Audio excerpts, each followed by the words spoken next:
Hello, everybody. Here today with Gregory Seigworth, and we're going to be talking about affect. So, Greg, wondering if you could just talk with us a little bit about how you understand affect. Sure, that's a big question. Well, I mean, I encountered affect first through music. I was a early scholar, even before I thought of myself as a scholar. I was working in music recording studios and was working as a music reviewer, and as an undergrad had a music cable TV show, and everything was music. And I still do a radio show here on my campus. And so for me, understanding music was something more than just what music signified. It wasn't just lyrics, and it wasn't just like the artist and their backstory, or it wasn't just the instrumentation. And I knew that how the studio worked. I know how to arrange songs and how to put things together. And I understood, everything about frequency and amplitude and EQ and all that stuff. There was something intangible going on, something that moved me, and that was affect. And I was working in studios, and a friend of mine got off to graduate school and sent me these articles by this guy, Lawrence Grossberg, in cultural studies, who was writing about passion and rock and roll and punk rock, and is there rock after punk? And he didn't understand music well at all. I thought, no, he doesn't really get the music, but his theory was really interesting, and he did understand the music. I just was a snob.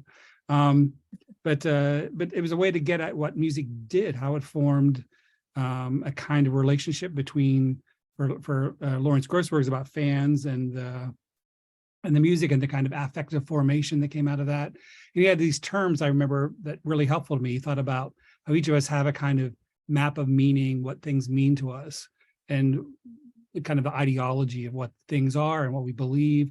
But we also have mattering maps, which are things that just move us in a certain way. And they can be things that sometimes politically are not attuned to our politics. It might be, remember at the time, it was Ollie North and in the Iran-Contra hearings for Larry writing about that, this kind of mania for Ollie North. At the same time, we were having this kind of affection for Boris Yeltsin and what was going on in Russia, and this kind of overturn. It was just strange, like they weren't at all politically aligned, but people felt this kind of intensity.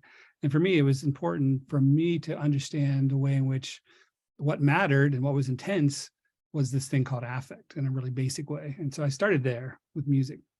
Mm-hmm, mm-hmm. Yeah, that's always been something that I've kind of clung on to in terms of understanding affect, is that movement, that it does something to our bodies and increases or decreases our capacity, I'm assuming. Sure. The music example is super concrete and tangible. Are there other things you can think about in terms of what affect can do for us, how it can help us understand the world and do things differently? Sure. I always think about when I teach only undergrads at my institution. And I very rarely, I touch on affect at some point along the way, but it's until the past few years have I actually taught courses that are entirely focused on affect.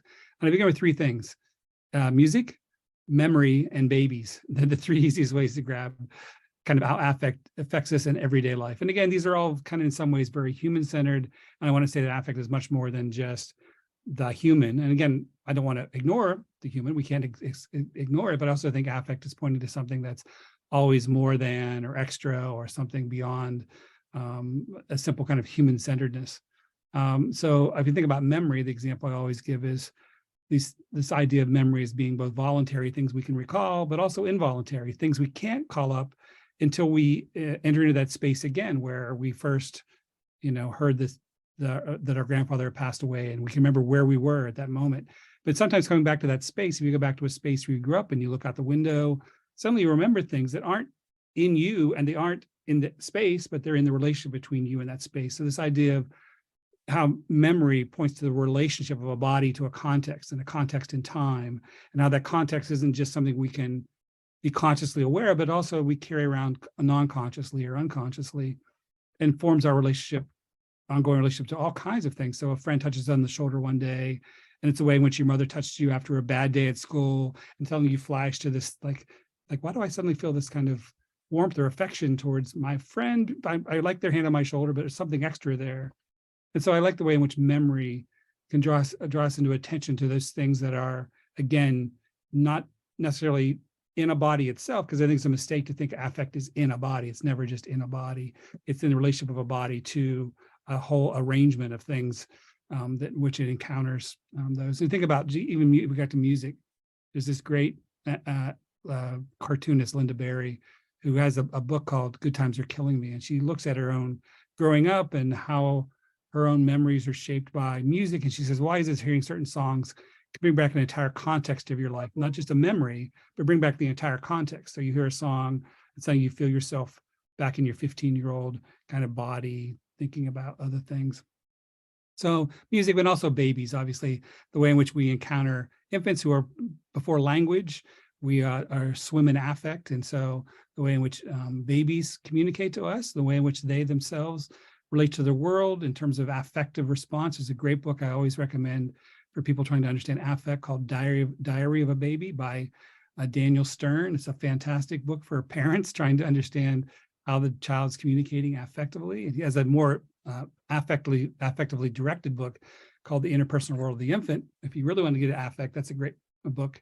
And Deleuze and Guattari like that book, by the way. So so that kind of stuff. So I always think babies, music, and memory are really the three kind of really quick constellation of things that give us a sense of where we encounter affect. It's in everything we do. We can't escape even if it's a flat affect, even if it's kind of neutral affect.